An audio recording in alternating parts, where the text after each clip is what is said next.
power. We all think we want it until we actually have it and discover its price. Imagine this. High atop a mountain, a figure sits on a throne made of cold stone. Storm clouds gather around him, lightning crackling at his fingertips. Below, the world lies in his grasp. Every gust of wind, every peal of thunder, every life seemingly under his command. This is Zeus, the great king of the ancient Greek gods. In our mind's eye, he's formidable, a long-bearded patriarch with a thunderbolt in one hand. The sky itself bends to his will, but look closer. Can you see it? There, in the tight set of his jaw, the flicker of worry in his eyes. The all-powerful Zeus is afraid. Afraid of what, you ask, since he rules all? Afraid of losing that very rule, afraid of something or someone that could challenge him, even if that challenge might come from within his own family or deep within his own heart. Yes, the mighty, thunder-throwing god has an insecurity hidden under all that power. Welcome to this exploration of Zeus, not just as a mighty mythological figure, but as something even more intriguing, a psychological archetype, a mirror reflecting our human struggles with power, control, leadership, and yes, the little insecurities that hide behind big titles. Today, we're diving into the story of Zeus to discover what this ancient god can teach us about our very modern lives, about emotional immaturity and the fear of irrelevance, about why people in power can feel so alone and what that says about us. Don't worry, this isn't a history lecture or a dry psychology class. Think of it like sitting down for a deep conversation, part story time, part heart-to-heart, about the ways we wrestle with our own inner Zeus. So let's set the scene with a bit of that story. Zeus's saga starts with a rebellion, a generational showdown that would make any family Thanksgiving dinner drama look like child's play. Before Zeus was king of the gods, his father Cronus wore the crown, and Cronus was terrified of losing power. The fear ran so deep that when he heard a prophecy that one of his children would overthrow him, he took what you might call extreme measures. The next time his wife Rhea gave birth, Cronus snatched up the newborn and swallowed the baby whole. Yes, you heard that right. Cronus literally gulped down his own children, one after another, to prevent that prophecy from coming true. Talk about a toxic family dynamic. Imagine growing up with the knowledge that Dad had eaten all your older siblings. One baby, though, escaped this gruesome fate, Zeus. Thanks to a mother's cunning, Rhea hid infant Zeus and tricked Cronus by giving him a stone wrapped in a blanket, which he promptly swallowed, thinking it was his son. Apparently, Cronus wasn't the most attentive father. He didn't notice the difference between a rock and a baby. Let that sink in. Meanwhile, little Zeus was smuggled away to safety, raised in secret, far from his devouring dad. As Zeus grew up, so did his resolve to confront the fear and tyranny that had literally consumed his family. And confront it he did. Fast forward to a grown Zeus returning home. With the help of his grandmother, the earth goddess Gaia, and a clever trick, Zeus forced his father to, shall we say, cough up his siblings, fully intact and probably very relieved to be out in the world again. The tables turned, the prophecy fulfilled itself. In an epic war between the younger gods, led by Zeus, and the older titans, led by Cronus, Zeus and his allies won. Zeus knew, however, that he couldn't win that war by himself. He needed help to topple the titans. So what did he do? He sought out some unlikely allies whom Cronus had cast into the abyss. Zeus freed the Cyclopes, one-eyed giant smiths, and the Hecatoncheires, giants with 100 hands, from the depths of the underworld, gaining their support in return. In gratitude, the Cyclopes forged weapons for Zeus and his brothers, including Zeus's own signature lightning bolts, Poseidon's trident, and Hades' helmet of invisibility. Armed with these new tools and aided by the 100-handers hurling massive boulders at the enemy, Zeus's side gained a decisive advantage. Even some titans switched sides to join him, Themis, the goddess of justice, and clever Prometheus among them. It truly was a team effort. Zeus might have been the leader and hero of the story, but he didn't do it alone. Without those allies, he might never have won. Keep that in mind, because later, as king, Zeus sometimes forgets how much he owed to others' help. Cronus's worst nightmare came true. He was overthrown by his own son. But the fight for supremacy wasn't over yet. According to some myths, after the Titans' defeat came a new onslaught, the Gigantomachy, a great battle against powerful giants who sought to overthrow Zeus's new order. Zeus and the Olympians ultimately triumphed again, but the scare drove home the point that even after reaching the top, one could never rest easy. There was always another threat looming, another test of his reign on the horizon. Now, Zeus was the one sitting on the throne, king of the gods, ruler of Mount Olympus. He divided up the cosmos with his brothers after the victory, the sky for Zeus, the sea for Poseidon, the underworld for Hades. Top of the world, right? You'd think after defeating his tyrant dad, Zeus might take a different approach to leadership, something more enlightened, maybe a bit more chill. And in some ways he did, at least initially. The legends often note that Zeus was not as cruel as Cronus. He didn't make a habit of swallowing his own children or anything. Low bar, I know. But power has a way of testing even the mightiest of personalities. And pretty soon, cracks in Zeus's shiny new kingdom began to show, cracks coming from within Zeus himself. Let's talk about Zeus the ruler. Picture him on Olympus, issuing commands, hurling thunderbolts when he's upset, expecting absolute loyalty from gods and mortals alike. He's the CEO of the universe, and he knows it. Zeus liked to flex his authority. He established his realm with what you might call an alpha male swagger. If you were an immortal under Zeus's rule, being on his good side meant protection. Crossing him meant, well, maybe a personalized lightning strike. Might makes right was kind of Zeus's unspoken motto. He was quick to assert dominance, quick to remind everyone who was in charge. Sounds like any bosses you've known? The type who, when their authority is even mildly questioned, double down hard. Zeus had that vibe. And it wasn't just in the boardroom of the gods, it bled into his personal life big time. Ah, Zeus's personal life. To call it complicated is an understatement. Zeus had a queen, Hera, who was also his sister. Hey, it was a different time. We won't dwell on that detail. Hera was the goddess of marriage and family.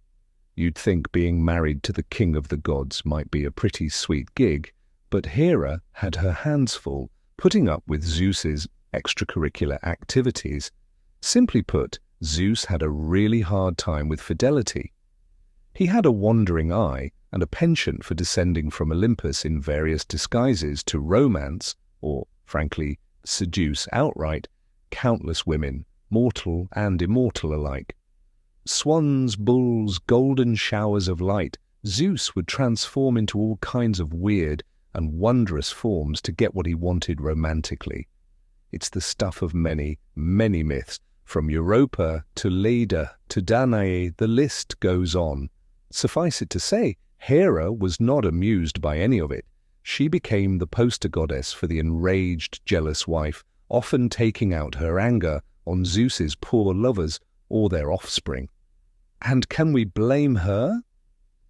Her husband was the ultimate power figure who could not control his own impulses. Emotional maturity level, debatable at best.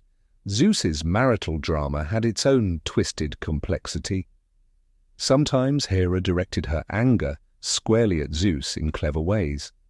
In one tale, Hera gets so fed up with Zeus's arrogance during the Trojan War that she concocts an elaborate ruse to seduce him and distract him, so other gods can help the Greeks behind his back. She literally uses his lust and ego to get him out of the way for a while. It works like a charm. Zeus is enamored and lulled into a nap, and Hera's plan unfolds while he's snoozing. All the while, Zeus remains a bit oblivious, thinking with his lightning bolt, and not seeing the bigger picture that his own wife doesn't respect his rule. It's a reminder. If you don't deal with your issues, others will find ways to work around them. For example, there's a myth in which Hera actually leaves Zeus entirely after one particularly bitter quarrel. She packs up and retreats to the island of Euboea to get away from him, and no matter what Zeus says or promises, she refuses to return. The king of gods found himself desperately trying to win back his queen's favor. The method he used was, well, pretty absurd. He staged a fake wedding to provoke her jealousy. Following the advice of a crafty local king, Zeus dressed a wooden statue as a beautiful young woman, announced that this princess would be his new bride, and set about holding a grand wedding ceremony. When Hera caught wind that Zeus was about to marry someone else, her fury and hurt pride were off the charts. She stormed into the wedding, crashed it in full force, and tore the bridal veil off the supposed new wife, only to find a lifeless wooden statue underneath. There was no rival at all. It had all been a ruse. Hera's outrage turned into, presumably, a mix of relief and begrudging laughter. Realizing she'd been tricked, but also that Zeus hadn't truly replaced her, she reconciled with him then and there. To commemorate the reunion, the locals even held a festival where they reenacted this strange event. Now think about what that says. The almighty Zeus had to resort to a goofy prank, basically emotional manipulation, to get his wife back. He couldn't just demand her return or sincerely work through their issues. He had to play a game to appeal to her emotions. It worked, sure, but it's not exactly a picture of a healthy, trust-filled marriage. It's another peek at the dysfunction. Even for Zeus, love and respect couldn't simply be commanded. They had to be earned, or in this case, slyly maneuvered. So here we have Zeus, almighty on the outside, but on the inside, not exactly a model of self-regulation. If Zeus had a therapist, they might have a field day. In fact, imagine that therapy session. Tell me about your childhood, Zeus. Or my dad literally ate all my siblings and tried to eat me too. You can bet that'd give the therapist plenty to unpack. This is where we start to see Zeus not just as a character in a story, but as an archetype, a symbol for a certain kind of person, a certain kind of psychology. Because think about it, Zeus is powerful and authoritative, yet he's constantly driven by his urges and emotions, his anger, his lust, his fear. Yes, fear. Just like his father, Zeus had a fear of being overthrown, of being challenged or made irrelevant. The old patterns run deep. We saw it in how he dealt with his own kids, in fact. There's a myth that after Zeus came to power, he received a prophecy that one of his children, specifically a child from his first wife, Metis, would become greater than him. Ring a bell? It's basically the same prophecy that terrified his father Cronus. Not one to take chances, Zeus reacted in true Zeus fashion. He swallowed Metis whole while she was pregnant, eliminating the threat in the most bizarre way imaginable. Yes, you heard that right.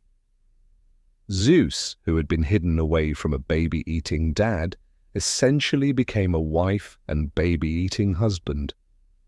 This was Zeus falling into the same trap as his father.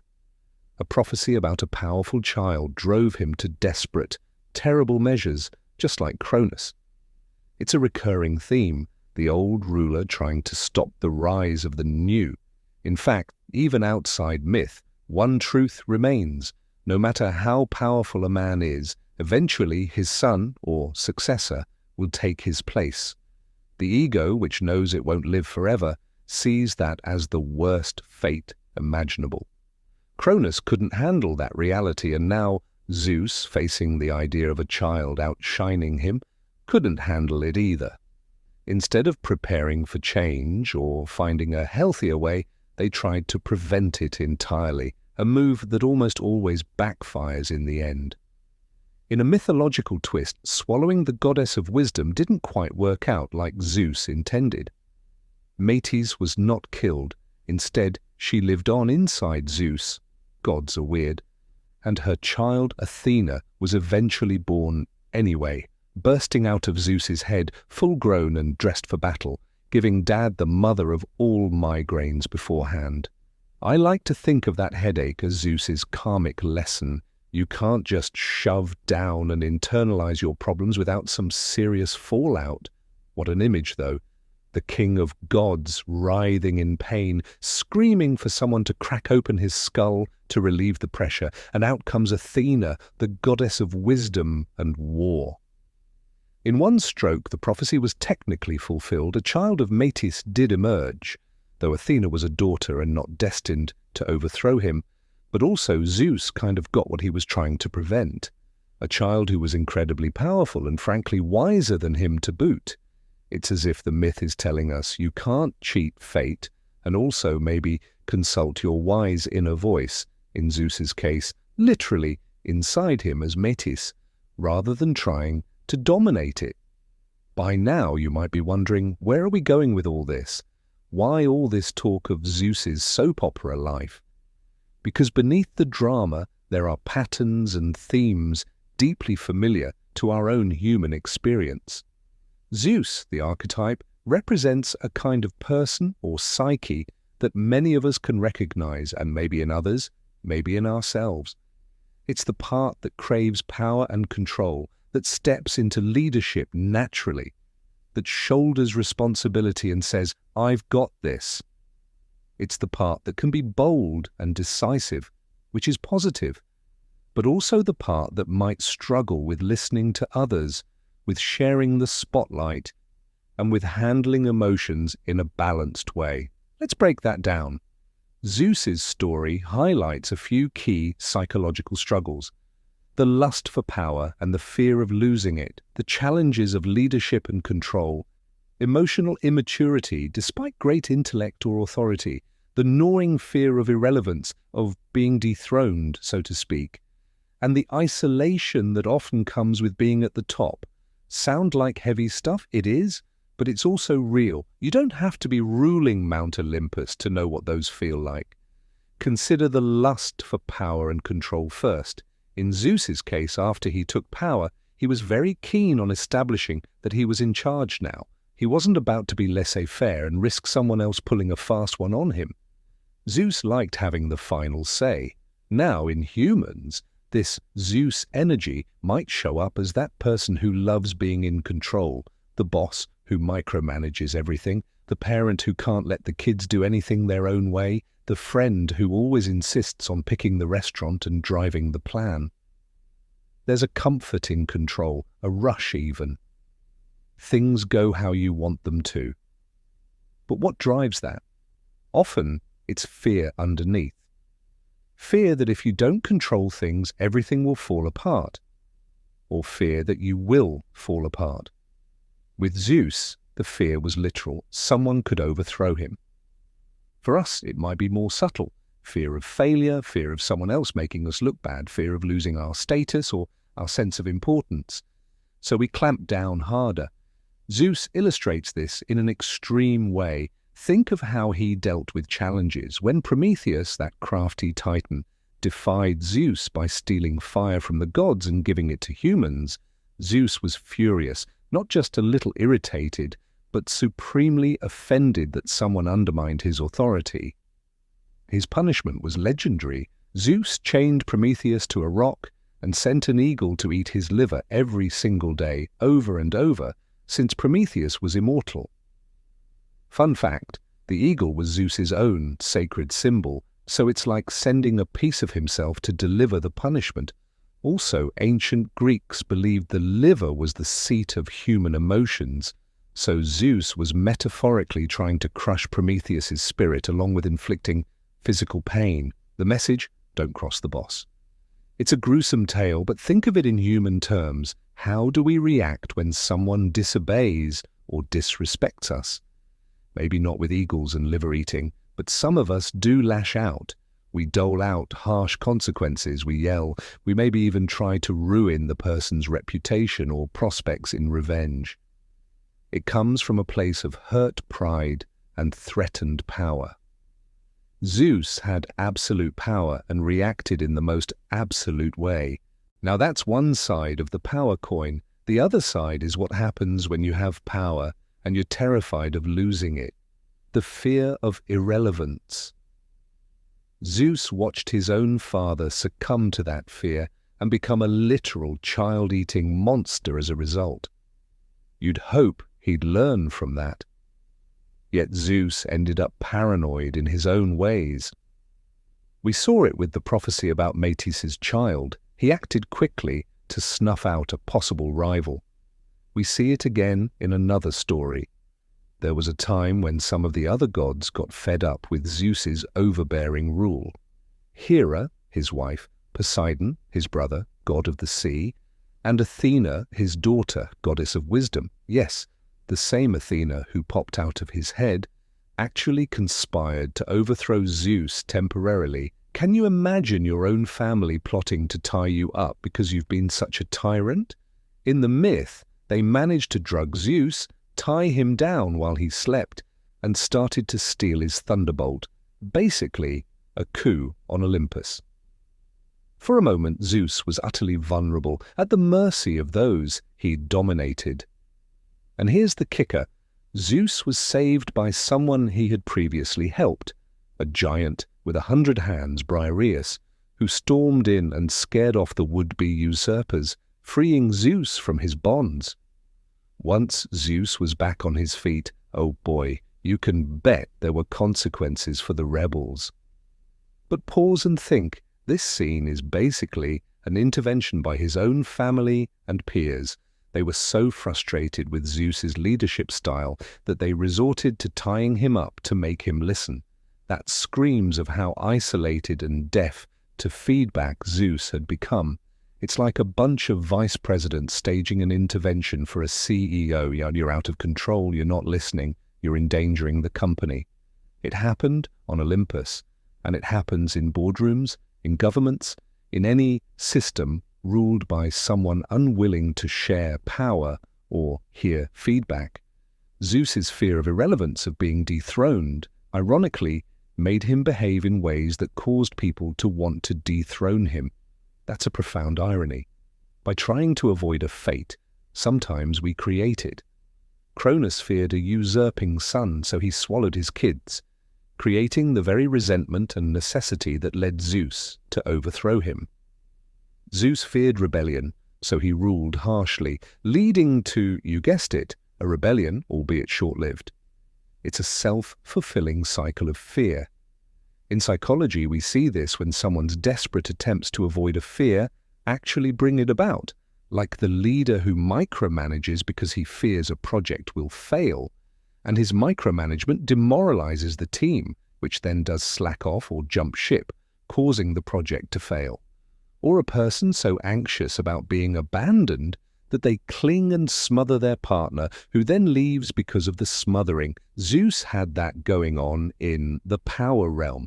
Let's talk about emotional immaturity in Zeus, because it goes hand in hand with these power issues. We've already seen glimpses of it: his temper, his impulsive lust, his punitive streak.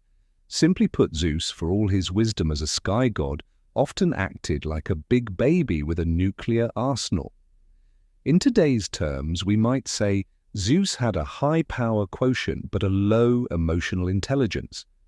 Sure, he was clever and strategic in some ways, but when it came to handling feelings, his own or others, he was woefully inept. It's a stark reminder that someone can be brilliant or strong and still be emotionally immature. Being mighty isn't the same as being wise about emotions. We see it all the time in real life: a genius who can't handle criticism, a talented leader who throws tantrums under stress. Zeus personifies that gap. All the thunderbolts in the world couldn't help him navigate the storm inside his own heart. If Zeus was happy, great, he could be jovial, throw a grand feast, maybe even show magnanimity. But if he was upset, watch out, and the clouds would gather, literally, and everyone would scramble for cover. There's this term emotional regulation psychologists use, which is basically how well you manage your feelings instead of letting them manage you. Zeus was not a poster child for this skill. He externalized everything he felt in spectacular fashion. Anger became a thunderstorm or a punishment. Desire became a covert mission to seduce someone. Insecurity became a dictatorial decree. Think about his relationship with Hera again. A mature approach to marriage might involve, I don't know, communication, setting some boundaries, maybe working on the relationship. Zeus's approach was to do whatever he wanted and then roar at Hera to stop complaining, or distract her, or outmaneuver her. In one instance, as we discussed, Hera literally had to trick Zeus with his own weaknesses to gain some agency. All the while, Zeus never really addresses why Hera is angry, hint, his behavior. This is emotional immaturity, being so caught up in your own impulses and needs that you lose the respect of those closest to you. Now, I don't want to paint Zeus as a purely evil figure. He wasn't. He had good qualities too, which we'll get to, but ancient storytellers weren't shy about showing their gods' flaws, and that's what makes them so valuable to us now, because we can talk about these flaws without anyone feeling attacked. We can examine Zeus and see reflections of ourselves or people we know. It's like a safe proxy. So have you thought of anyone in your life yet that matches the Zeus pattern? Maybe it's a boss or a political leader who just needs to be on top and never admits mistakes. Maybe it's a parent who ruled the household with an iron fist and a temper. Maybe it's you. Perhaps you recognize a little of Zeus in yourself, that part of you that hates admitting when you're wrong, that part that secretly loves being in control of things, or that part that maybe has trouble reining in an impulse or emotion. If so, don't worry. You're not alone. We all have our inner Zeus moments. Maybe you insisted on having the last word in an argument with your partner, even when you knew you might be wrong, just because it felt unbearable to concede. That's a dash of Zeus. Or perhaps at work you avoided delegating an important task because you felt only you could do it right, and you didn't want anyone else to share the credit, a familiar control impulse. Even a small power play, like refusing to apologize to a friend when you've messed up, can be a mini Zeus moment. It's surprisingly easy for that archetype to slip out when we feel threatened or insecure. The key is catching it and learning from it, which is exactly why we're talking about all this. But let's also consider another angle. What about people who avoid power? The ones who shy away from leadership roles or responsibility, possibly because they're afraid of becoming like Zeus or afraid of conflict. It's interesting. Sometimes the shadow of Zeus, the negative image of power, makes people run in the opposite direction. If you grew up with a Zeus-like figure who abused power, you might think, I never want to be in that position. I don't want to be the boss, because bosses turn into tyrants. That can lead to what we might call power avoidance. It's like you're so wary of power that you give it up entirely. That might seem noble.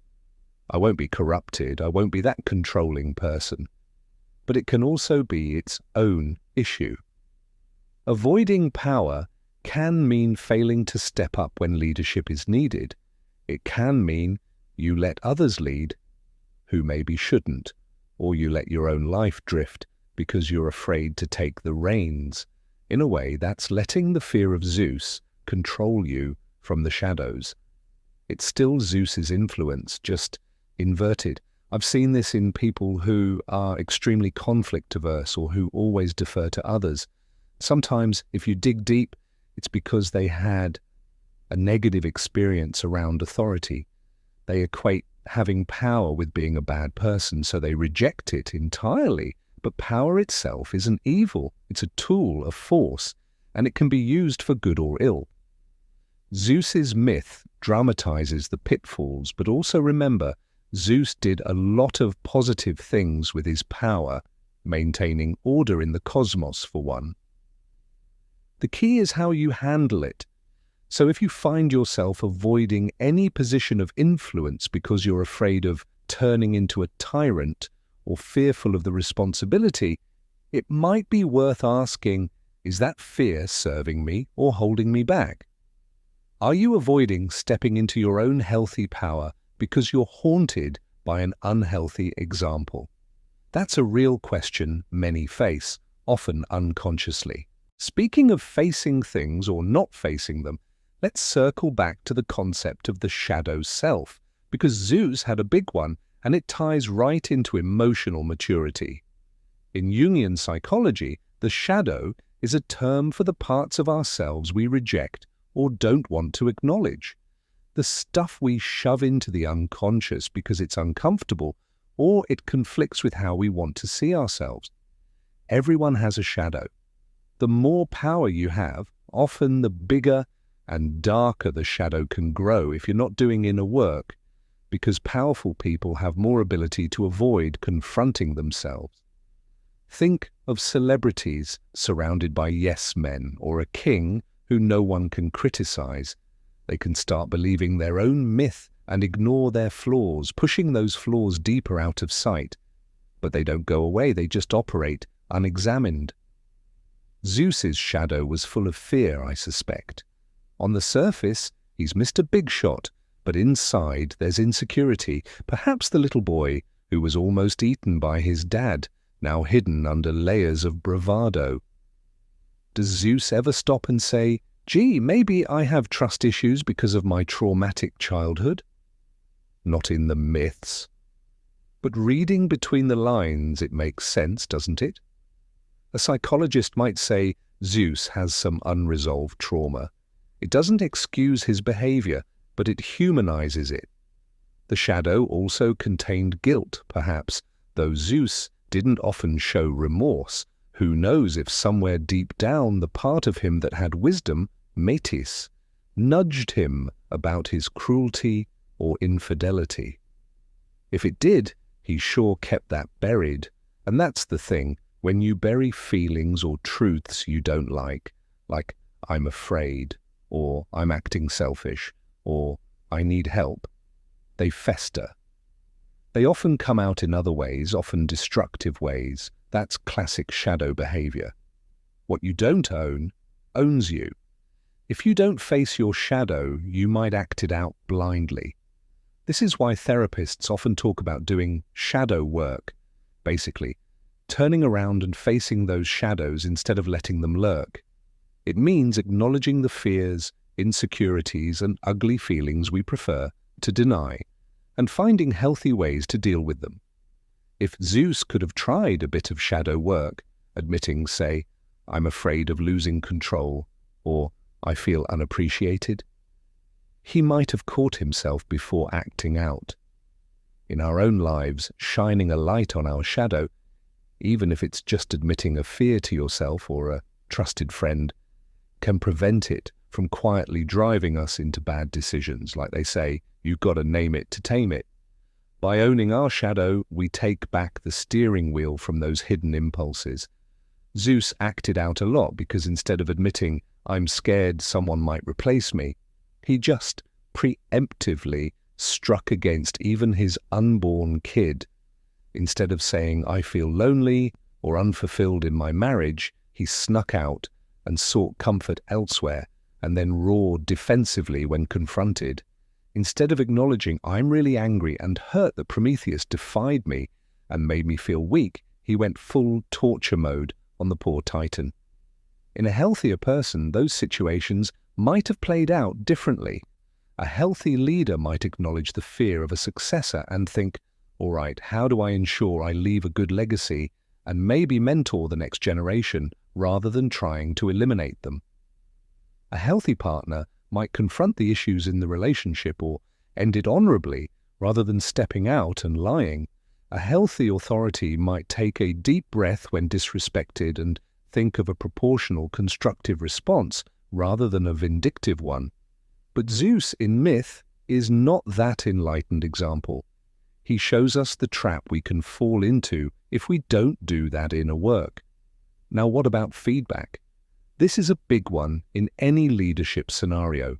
How you handle feedback or criticism. We hinted that Zeus didn't welcome it. Honestly, who was going to walk up to Zeus and say, "Hey boss, I think you're being a little harsh," or "Dad, maybe you should calm down on the thunderbolts"? No one, unless they had a death wish. Thus, Zeus lived in a bit of an echo chamber of his own making. Everyone below him either feared him too much to be honest or just stayed in their lane. That meant Zeus didn't get a lot of corrective input. In one sense, he could do as he pleased. But in another sense, this is terrible for growth. We all have blind spots, and if nobody can point them out, you can't fix them. It's like walking around with spinach in your teeth and nobody tells you because you're the boss, and they're scared to embarrass you. Zeus had cosmic spinach in his teeth for eons. There's a term, feedback paralysis, which usually refers to a situation where someone is getting so much feedback that they feel overwhelmed and can't move forward. Picture a newbie manager reading 20 management books, each with different advice, and then feeling stuck because they're trying to follow all of it.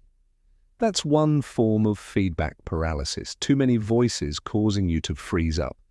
But there's another side, when you avoid feedback so much that you become paralyzed in another way, stuck in your own loop, unable to adapt because you have no new input. Zeus chose to avoid feedback entirely. Sure, he had counsel at times and he wasn't completely alone. He had other gods around, like Themis, goddess of justice, or Athena later on, who could offer advice. But ultimately, Zeus wasn't accountable to anyone but himself. He was the top. And as one analysis of these archetypes noted, a Zeus type doesn't check in with anyone but himself. That leads to a kind of arrogance and, frankly, mistakes. If you're a leader and you never seek counsel, you're going to miss something important eventually. On the flip side, taking in too much feedback can be just as paralyzing. We've all heard of analysis paralysis. Well, feedback paralysis is similar when someone gets so much conflicting input that they freeze up and can't make any decision. Some leaders today drown in advice and lose their own vision. The sweet spot lies in between. Listen to diverse perspectives, but don't let them overwhelm your inner compass. Zeus had too little feedback, others have too much. Either extreme can leave you stuck, one in an echo chamber, the other in a noisy crowd. True wisdom is being open to input without being derailed by it. That means having the humility to hear others and the confidence to ultimately trust your judgment once you've heard them. In our lives, even if we're not kings of Olympus, this can happen on a smaller scale. Maybe you're running your own business and you ignore all feedback from employees or customers because you think you know best. Maybe you're a parent who won't take any parenting advice because you're the head of the family, period. Or simply someone who, when friends try to tell you a hard truth, you shut them out. The end result is you keep doing the same thing for better or worse, but you might be blind to the worse, and others might give up on trying to reach you. That's isolating. It also can lead to paralysis in the sense that you become stuck in patterns and don't grow or improve because you're just not seeing the need to or the ways to do so. Zeus's isolation at the top was partly that, lack of honest feedback, and partly something else, the inherent loneliness of being in charge. There's a phrase, "it's lonely at the top." If you've ever been in a position of leadership or authority, you might have felt this. When you're the one with ultimate responsibility, it can be hard to let your guard down. Zeus, for example, couldn't exactly go vent to his subordinates about his anxieties. There was no Zeus support group, well, maybe his siblings, but he was the youngest and now their king, so that changed the dynamic too. He had to maintain this image of infallibility because gods forbid someone sees weakness and exploits it. Many leaders feel that way, like they have to put on a strong front 24/7, and when you can't show weakness, you basically can't fully be yourself around anyone who's not equally powerful. Zeus's equals were basically non-existent aside from maybe his brothers, Poseidon and Hades, who weren't around much and had their own realms. And even with them, Zeus was technically higher rank, so he's kind of alone, even at the head of a family/company of gods. Internalized isolation is a fitting term. You carry the isolation inside you. You can be surrounded by people, adored, feared, whatever, and still feel utterly alone. Zeus probably felt that in his quieter moments. Granted, myths don't usually describe Zeus having a quiet moment of introspection, but let's use our imagination. After the banquet on Olympus is over and everyone heads out, Zeus sits on his throne, looking at the empty grand hall, the echoes fading. Who is he when he's not performing the role of king? Does he even know? He can't step out of that role easily, if at all. That's a kind of self-imposed cage. Yes, an all-powerful god can be in a cage, a psychological one. The bars of that cage are made of pride and fear of vulnerability. Now, I said we'd mention some good qualities of Zeus too, and we should, because it's not about demonizing the archetype. It's about understanding it. Zeus at his best is a protector and a leader with a big vision. The myths do give him credit for being the one who overthrew a corrupt regime, the Titans, and establishing a more just order, relatively speaking. He was seen as the upholder of law and justice to some extent. Zeus would punish oath-breakers and those who violated the sacred laws of hospitality, for instance. That's a positive aspect. He stood for some principles. He could be generous. He rewarded loyalty and bravery. For example, the Greeks called Zeus Xenios when honoring him as the protector of strangers and guests, meaning he watched over hospitality, and Horkios when invoking him as the guardian of oaths. They believed Zeus would avenge grave transgressions like betraying a guest's trust or breaking a sacred promise. In this way, Zeus served as a divine enforcer of basic morality. People worshipped him not only out of fear, but because they saw him as a protector of order and fairness, at least on his better days. Heroes like Heracles in Greek, were Zeus's children, and he supported them. Granted, Hercules had a rough life, thanks in part to Hera's wrath, but Zeus eventually brought Hercules to Olympus as an immortal, effectively reconciling him with Hera and giving the hero his due honor.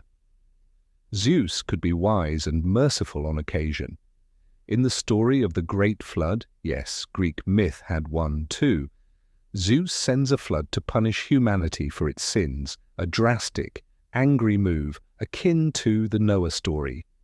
But when two good people, Deucalion and Pyrrha, survive and prove their piety, Zeus actually listens and stops the flood, allowing the earth to repopulate.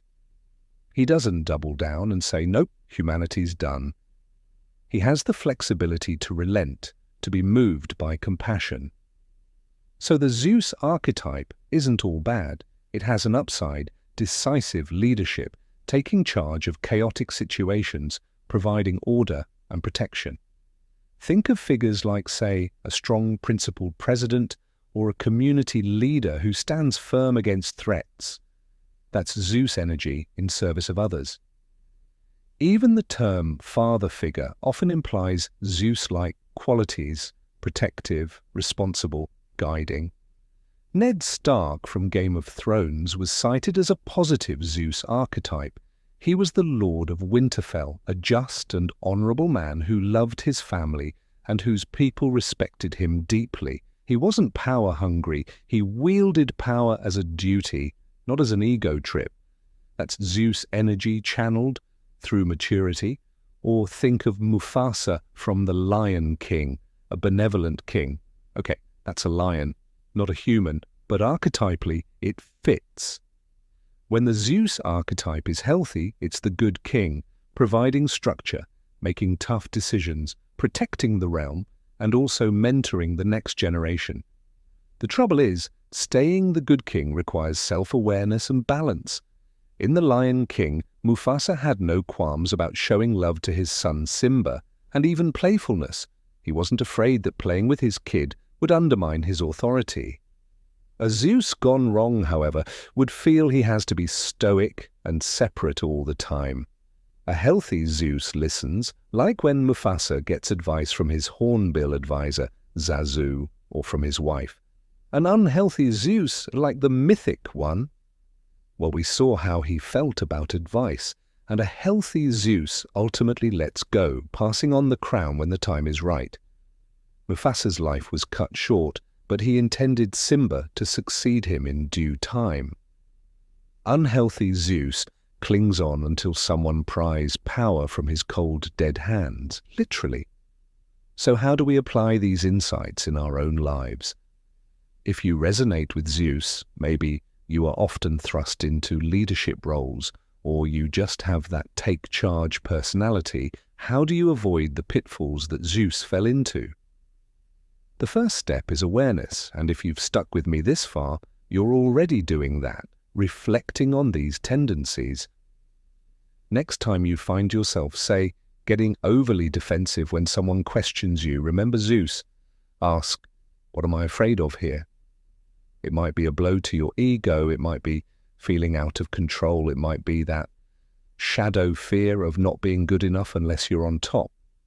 Naming it robs it of some power. You can then respond rather than react.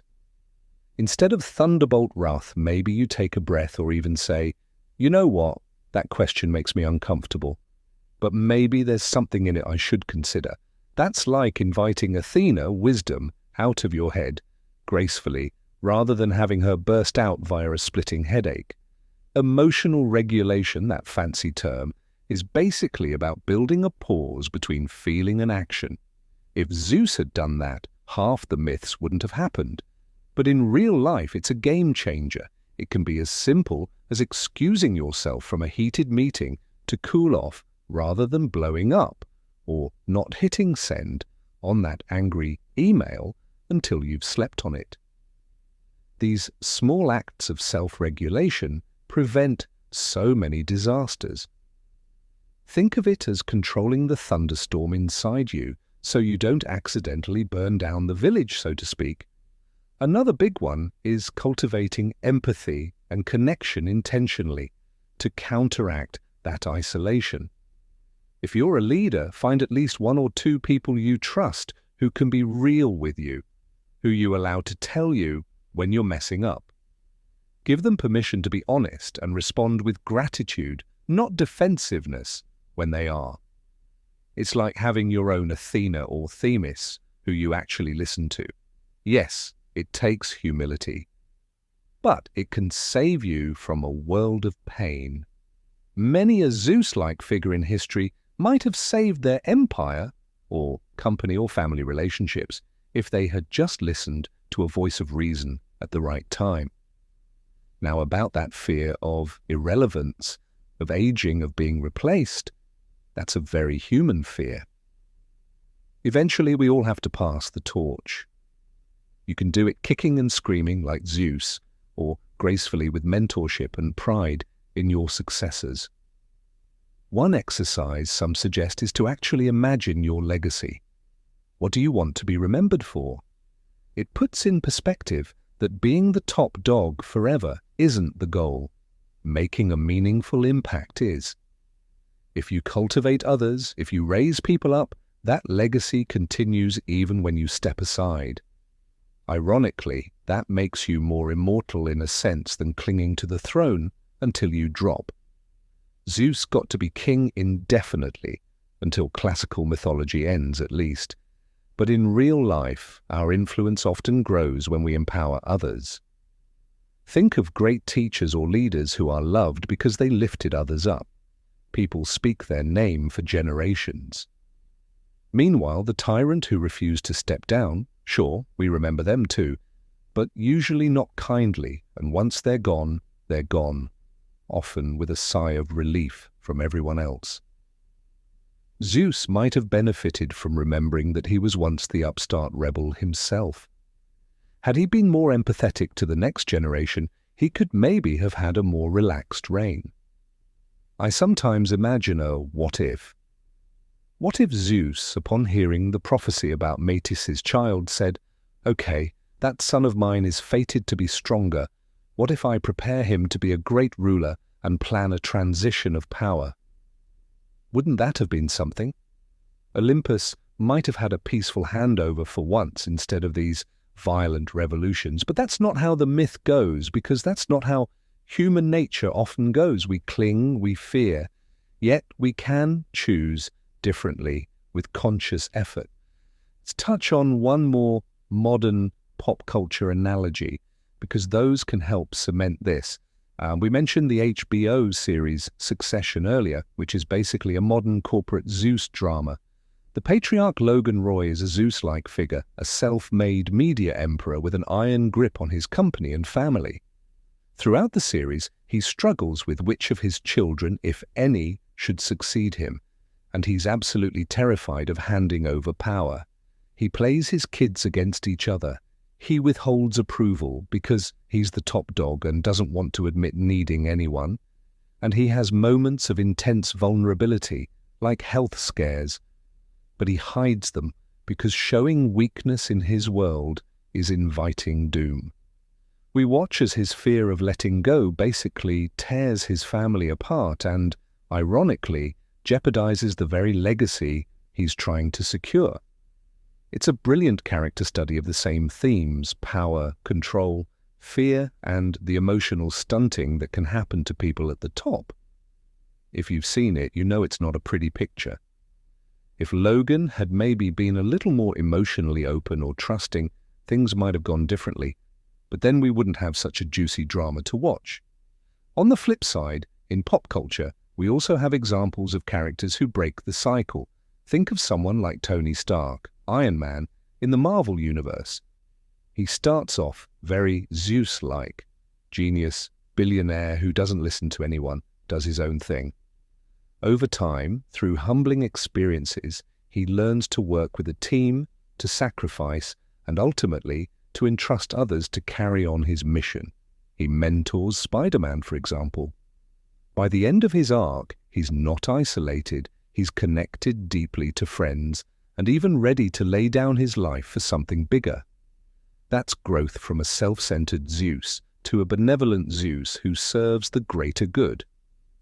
In a sense, Tony Stark integrated his shadow, his ego and fear, and found his heart, literally the arc reactor in his chest, metaphorically his compassion and love. Every person with power faces that crossroads.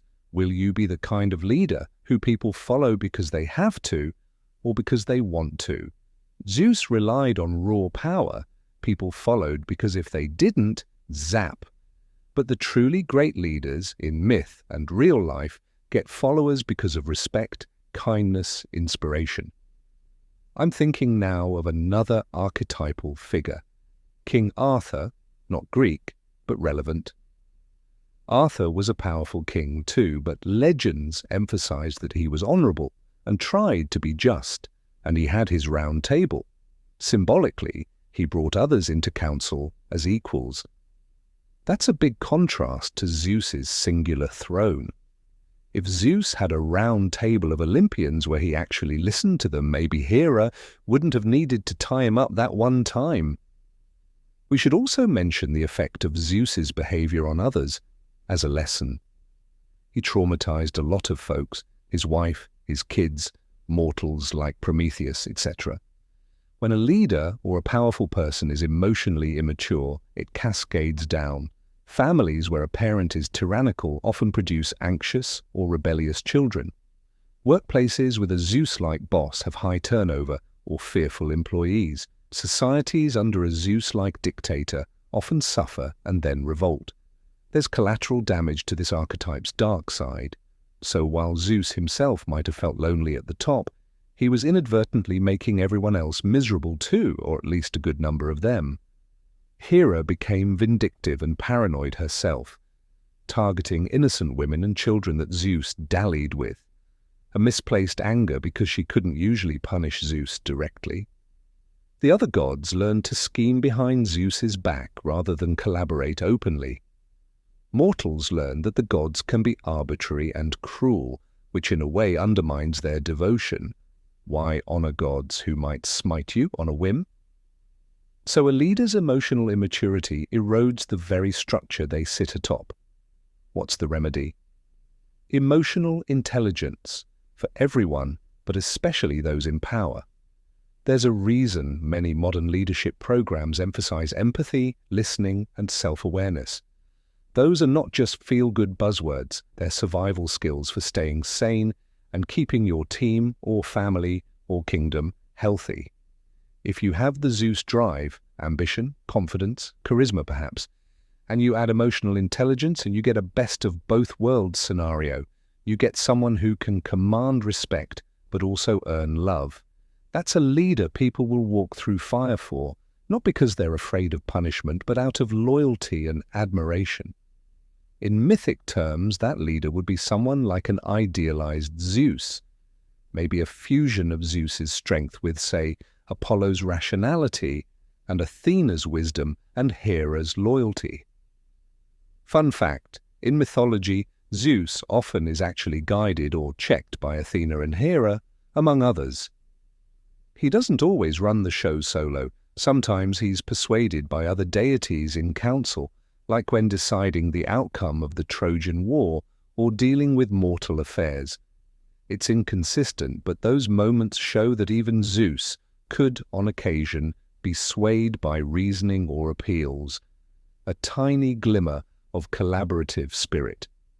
Before we close, I want to circle back to that image of Zeus alone on his throne, looking out at the world. Let's give that scene a different ending in our imagination. Instead of sitting there alone every night, what if Zeus occasionally left that throne and walked among mortals in plain clothes, just to remember what it's like to be ordinary? Actually, in myth, he did walk among mortals in disguise, though usually it was to seduce someone or test them. But what if he did it to learn from them, to empathize?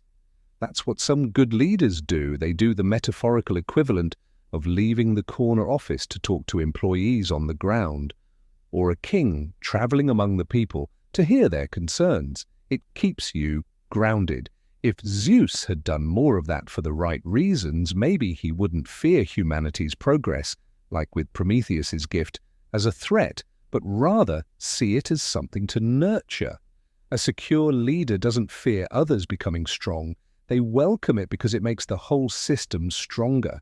In a family, a secure parent is proud when the child surpasses them. In a company, a secure CEO is happy when the next generation of execs comes into their own because it means the company's future is bright. So perhaps the real lesson of the Zeus archetype is a paradox. To truly be powerful, you have to be okay with not having all the power. You have to be willing to share it, to let others shine. If you cling too tightly, power ends up owning you. Zeus sat on that throne, gripping his lightning bolt, paranoid of challengers, and in doing so he was never truly free. He was a slave to his throne in a way, but if you can hold power lightly, use it as a tool rather than as a crutch for your ego, you remain your own master. You can step up or step down as needed, and your sense of self remains intact. And what about internal peace? Ultimately, isn't that what we want more than power for its own sake? Peace of mind, connection, purpose. Zeus's antics didn't give him a peaceful life, they gave him drama. Perhaps if we take the best of Zeus, confidence, courage, leadership, and temper it with humility and heart, we get closer to that ideal balance. The storms calm, and the sky, Zeus's domain, becomes clear. You can see far and wide, big picture, without the distortion of rage or fear. That's the sky god at his finest, a clear day, a benevolent sun shining down instead of a raging tempest. We've covered a lot, so let's pull back and see where we are. Zeus the myth was a powerful god with some serious personal challenges. Zeus the archetype is that pattern in us that deals with power, how we handle leading and being in control, and how we handle the emotions that come with it. We see both cautionary tales and inspiring examples through this lens. If you identify with Zeus, you might see some of your own strengths here. Maybe you're the one people look to in a crisis, the one who can make decisions. You might also recognize some weaknesses. Maybe you have a temper, or you don't like admitting when you need help. The idea isn't to throw out the Zeus in you, it's to evolve it. Think of it as moving from Zeus 1.0 to Zeus 2.0. The upgraded Zeus uses that power with wisdom. He delegates, he trusts, he nurtures the next generation. He still can throw down a thunderbolt if absolutely necessary, but he knows that true strength sometimes is shown by restraint, not force. We can all strive for that upgrade in whatever spheres of life we hold power, even if it's just power over ourselves. And speaking of ourselves, what if you're not very Zeus-like naturally? Maybe you're more of an easygoing, go-with-the-flow type. Not everyone is inclined to the dominant leader role. You might be listening and thinking, well, this is about other people, not me. But remember, we encounter Zeus energy around us too. Understanding it helps us navigate it. If you have a Zeus-like boss, recognizing that his bluster may hide insecurity, can oddly make it easier not to take his yelling personally, and perhaps even find ways to address what he really needs, maybe assurance that you're on his side, for instance.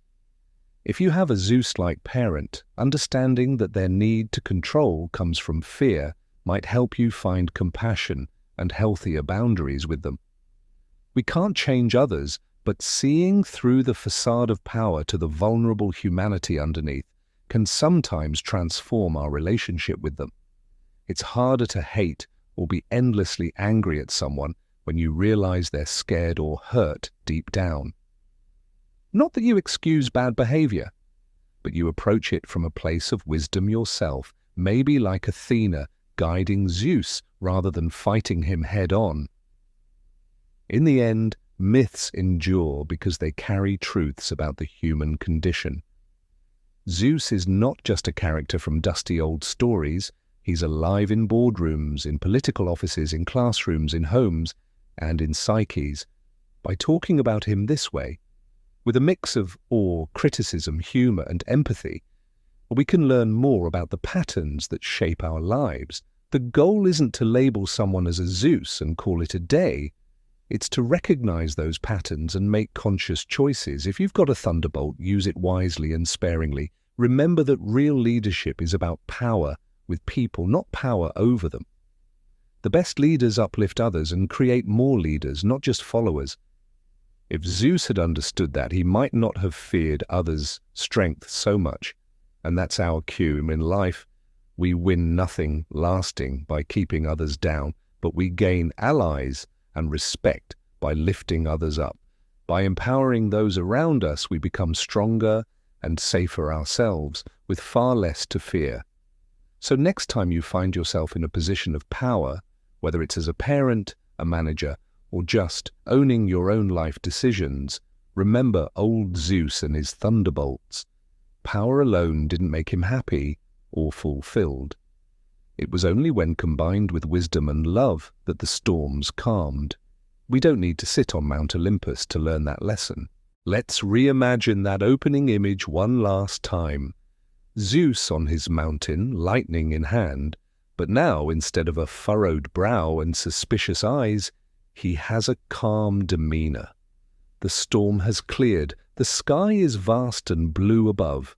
He sets the lightning bolt down gently by his side. Maybe for once he feels how good it is to simply be without needing to dominate or prove anything.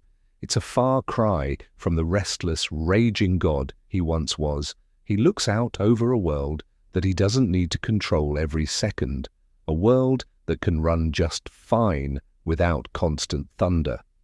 Maybe he even laughs softly at the irony that letting go feels so much better than the constant fight. In this moment, Zeus isn't worried about who's coming for his throne or what he can smite to prove himself. He's appreciating the view, confident but not fearful, powerful but at peace. That's the kind of quiet inner strength we all aspire to. And that's the potential of the Zeus archetype when evolved. It's not about the thunder and titles. It's about the clarity and confidence that needs no thunder. I hope you found some wisdom and maybe a bit of yourself in these tales of thunder and ego, power and vulnerability. Thank you for journeying with me through myth and mind. It's fascinating how an ancient story can shine a light on the battles inside us. Battles for power, for validation, for understanding. By recognizing the Zeus in the story, we come a little closer to recognizing the Zeus in ourselves and around us, and maybe taming him just a bit. After all, if a headstrong thunder god can learn something, even if only after a headache or two, surely we humans have a fighting chance, and I certainly think we do. Thanks for listening, and until next time, take care.